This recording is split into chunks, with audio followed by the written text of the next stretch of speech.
এই বিদ্যালয়খন যিসকল মহান ব্যক্তিসকলে স্থাপন কৰিছিল তেখেতসকলক মই স্মৰণ কৰিছোঁ আৰু তেখেতসকলৰ আত্মা যাতে চিৰশান্তি পায় তাকে কামনা কৰিছোঁ আৰু আমি সকলোৰে কোঅপাৰেশ্যন বিচাৰিছোঁ। আজি এই মহাভাৰত জয়ন্তী উপলক্ষে যি লাইকোটা ইয়াতে স্থাপন কৰা হৈছে, মই আশা ৰাখিছোঁ এই অঞ্চলত গণ্যমান্য ব্যক্তিসকলে শিক্ষিতই হওক বা অন্যান্য ৰাইজেই হওক সকলো সহযোগিতা কৰক। এই নপুৰণিৰ এটা খুব ডাঙৰ এটা মেলা নিচিনা হৈ যাব। সময় মিলে যাতে আমি কামখিনি কৰিব পাৰোঁ আৰু শিক্ষাৰ পোহৰ যাতে এই অঞ্চলত এই বিদ্যালয়ৰ পৰা আৰু কঢ়িয়াই নিব পাৰে, এই বিদ্যালয়ে যাতে প্ৰতি বছৰে যাতে শক্তিৰ দিশত আগবাঢ়িব পাৰে তাকে আমি কামনা কৰিছোঁ। আৰু সকলোৰে পুনৰ মই আন্তৰিক ধন্যবাদ শ্ৰদ্ধা জনাই সকলো কোঅপাৰেশ্যন কৰক। সকলোৱে ইয়াত লাগত যাতে শিক্ষাৰ এই শিকাটো যাতে বিভিন্ন দিশত মানুহে জানিব পাৰে যে বটথল দলগাঁৱৰ নিচিনা এজন হায়াৰ ছেকেণ্ডেৰী আছে আৰু এই হায়াৰ ছেকেণ্ডেৰী খুব গুণগত শিক্ষা হয়। এই শিক্ষাৰ পোহৰে যাতে ভাৰতৰ বিভিন্ন ঠাইলৈ কঢ়িয়াই নিব পাৰে তাকে কামনা কৰিছোঁ। এই বিদ্যালয়খন যিসকল মহান ব্যক্তিসকলে স্থাপন কৰিছিল তেখেতসকলক মই স্মৰণ কৰিছোঁ আৰু তেখেতসকলৰ আত্মা যাতে চিৰশান্তি পায় তাকে কামনা কৰিছোঁ আৰু আমি সকলোৰে কোঅপাৰেশ্যন বিচাৰিছোঁ। আজি এই মহাভাৰত জয়ন্তী উপলক্ষে যি লাইকোটা ইয়াতে স্থাপন কৰা হৈছে, মই আশা ৰাখিছোঁ এই অঞ্চলত গণ্যমান্য ব্যক্তিসকলে শিক্ষিতই হওক বা অন্যান্য ৰাইজেই হওক সকলো সহযোগিতা কৰক। এই নপুৰণিৰ এটা খুব ডাঙৰ এটা মেলা নিচিনা হৈ যাব।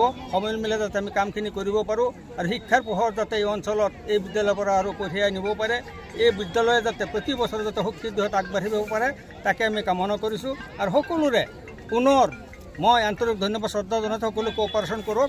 সকলোৱে ইয়াত লাগত যাতে শিক্ষাৰ এই শিকাটো যাতে বিভিন্ন দিশত মানুহে জানিব পাৰে যে বটথল দলগাঁৱৰ নিচিনা এজন হায়াৰ ছেকেণ্ডেৰী আছে আৰু এই হায়াৰ ছেকেণ্ডেৰী খুব গুণগত শিক্ষা হয়। এই শিক্ষাৰ পোহৰে যাতে ভাৰতৰ বিভিন্ন ঠাইলৈ কঢ়িয়াই নিব পাৰে তাকে কামনা কৰিছোঁ। এই বিদ্যালয়খন যিসকল মহান ব্যক্তিসকলে স্থাপন কৰিছিল তেখেতসকলক মই স্মৰণ কৰিছোঁ আৰু তেখেতসকলৰ আত্মা যাতে চিৰশান্তি পায় তাকে কামনা কৰিছোঁ আৰু আমি সকলোৰে কোঅপাৰেশ্যন বিচাৰিছোঁ।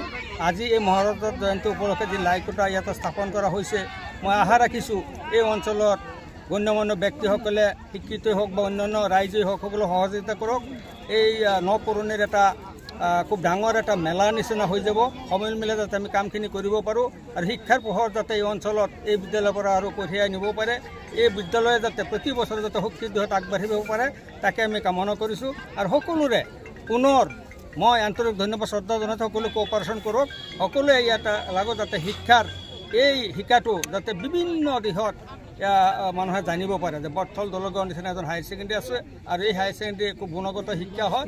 এই শিক্ষাৰ পোহৰে যাতে ভাৰতৰ বিভিন্ন ঠাইলৈ কঢ়িয়াই নিব পাৰে তাকে কামনা কৰিছোঁ। এই বিদ্যালয়খন যিসকল মহান ব্যক্তিসকলে স্থাপন কৰিছিল তেখেতসকলক মই স্মৰণ কৰিছোঁ আৰু তেখেতসকলৰ আত্মা যাতে চিৰশান্তি পায় তাকে কামনা কৰিছোঁ আৰু আমি সকলোৰে কোঅপাৰেশ্যন বিচাৰিছোঁ। আজি এই মহাভাৰত জয়ন্তী উপলক্ষে যি লাইকোটা ইয়াতে স্থাপন কৰা হৈছে, মই আশা ৰাখিছোঁ এই অঞ্চলত গণ্যমান্য ব্যক্তিসকলে শিক্ষিতই হওক বা অন্যান্য ৰাইজেই হওক সকলো সহযোগিতা কৰক। এই নপুৰণিৰ এটা খুব ডাঙৰ এটা মেলা নিচিনা হৈ যাব।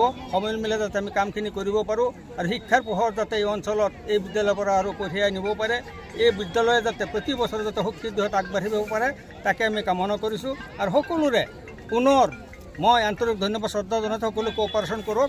সকলোৱে ইয়াত লাগত যাতে শিক্ষাৰ এই শিকাটো যাতে বিভিন্ন দিশত মানুহে জানিব পাৰে যে বটথল দলগাঁৱৰ নিচিনা এজন হায়াৰ ছেকেণ্ডেৰী আছে আৰু এই হায়াৰ ছেকেণ্ডেৰী খুব গুণগত শিক্ষা হয়।